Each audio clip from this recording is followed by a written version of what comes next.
A ver, pensemos en la velocidad de un ordenador. No es magia, para nada. Es más bien música. Imaginen una sinfonía pero increíblemente rápida y precisa, donde cada mínima fracción de segundo es crucial. Hoy vamos a meternos tras bambalinas para conocer al director de esta orquesta, o sea, al reloj que marca el pulso de absolutamente todo, y vamos a descubrir cómo esa sincronía perfecta entre todos sus componentes es la que crea ese rendimiento que hoy damos por sentado. Para entender de verdad cómo funciona un sistema por dentro, la mejor analogía que podemos usar es esta. Un ordenador es una orquesta de altísimo nivel. Cada componente, cada pieza de hardware, es un músico virtuoso.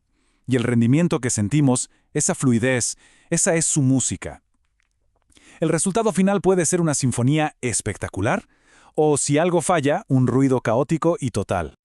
Bien, este es nuestro recorrido. Primero vamos a conocer a los músicos de esta orquesta digital. Luego les presento al director y su metrónomo, el que marca el tempo. Después vamos a analizar cómo logran mantenerse todos sincronizados, qué pasa cuando intentamos forzar el ritmo más allá de los límites y al final, cómo se encuentra esa armonía perfecta entre ir a máxima velocidad y mantener la estabilidad. Muy bien, entremos de lleno. Para empezar, conozcamos a nuestros intérpretes. Porque dentro de cada ordenador hay un grupito de componentes clave que, sí o sí, tienen que colaborar con una precisión casi inhumana.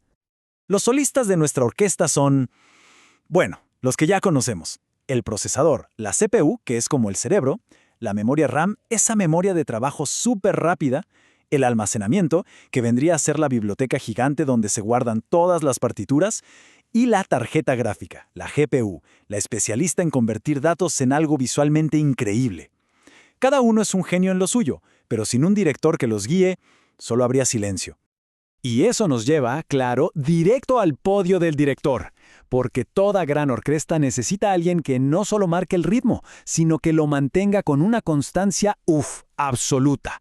En el ordenador este es un doble papel, el del director y el de su metrónomo de ultra alta precisión.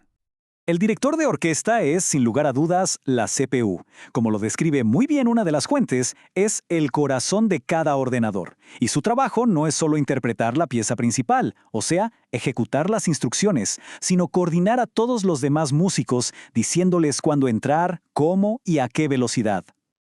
¿Y cuál es la herramienta que usa el director para marcar ese ritmo? Pues la velocidad de reloj, el famoso clock speed.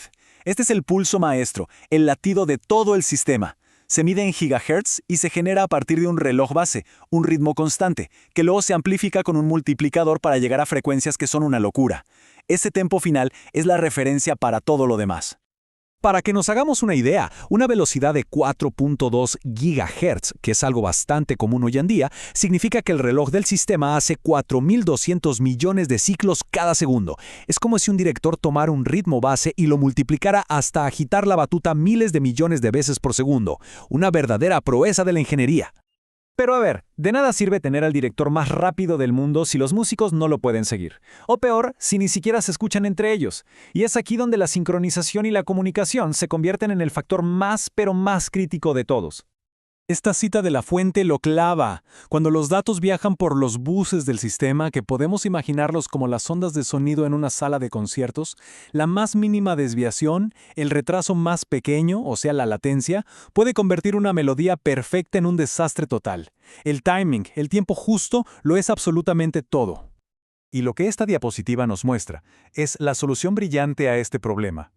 La memoria moderna, la SDRAM, es síncrona. ¿Qué significa eso? Que está diseñada para escuchar y moverse exactamente al mismo compás que el reloj del sistema. A diferencia de la memoria antigua que iba un poco por su cuenta y causaba retrasos, la SDRAM responde en el ciclo exacto que le manda el director. Esa es la clave de la eficiencia moderna. Y todo esto nos lleva a una pregunta que es casi inevitable. Si más velocidad es mejor y la sincronía es la clave, ¿por qué no simplemente le decimos al director que acelere el ritmo hasta el infinito? Bueno, bienvenidos al arriesgado y fascinante mundo del overclocking. Es una pregunta bastante lógica, ¿no? Si todos están siguiendo el mismo pulso, ¿qué nos impide subirle el multiplicador del reloj para que la música sea todavía más espectacular? La respuesta es simple. Los instrumentos y los músicos tienen límites físicos. El overclocking es justamente eso, es tomar el reloj base y aplicarle un multiplicador más alto del que el fabricante diseñó y, bueno, del que te da garantía. Es como pedirle a la orquesta que toque una pieza súper compleja al doble de la velocidad para la que ensayaron, cruzando los dedos para que nadie se equivoque ni en una sola nota. Y los riesgos, claro, son enormes. Forzar ese ritmo no solo te anula la garantía, genera un calor tremendo, como el esfuerzo físico de los músicos llevados al límite. Si esa tensión no se maneja bien, el sistema se cuelga, no arranca, o en el peor de los casos, algo se daña para siempre. Es el equivalente a que un músico se desmaye en pleno solo, por el sobreesfuerzo. Entonces, el punto crucial de todo esto es el siguiente. El verdadero rendimiento no es solo la máxima velocidad posible, sino la velocidad más alta que se puede mantener de forma estable y confiable. No se trata solo de tocar rápido, se trata de tocar en perfecta armonía.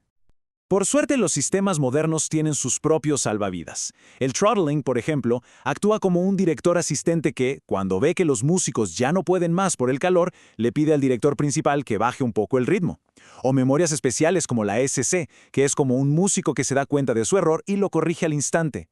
O la buferizada, que prefiere hacer una micropausa para asegurarse de que cada nota suene perfecta. En fin, priorizan la integridad antes que la velocidad bruta. Este balance entre velocidad y fiabilidad está por todas partes. Miremos los discos SSD, por ejemplo. Las celdas SLC son las más rápidas y resistentes, pero también las más caras. En el otro extremo, las QLC son mucho más baratas, pero a costa de velocidad y durabilidad. Es siempre la misma decisión. ¿Queremos al solista más veloz y temperamental del mundo? ¿O a un músico de sección que quizá no brilla tanto, pero que jamás falla una nota? Al final del día, todo se reduce a la armonía del conjunto. De nada sirve tener al violinista más rápido del planeta si el resto de la orquesta no puede seguirle el paso. Un disco SSD de última generación es inútil si la placa madre no tiene un bus con el ancho de banda para transmitir toda esa música. El verdadero rendimiento nace de un sistema donde cada componente hace que los demás suenen mejor.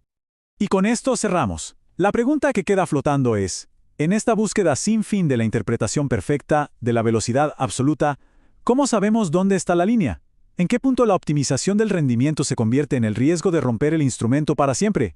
Una reflexión sobre ese delicado equilibrio que, en el fondo, define a toda la tecnología.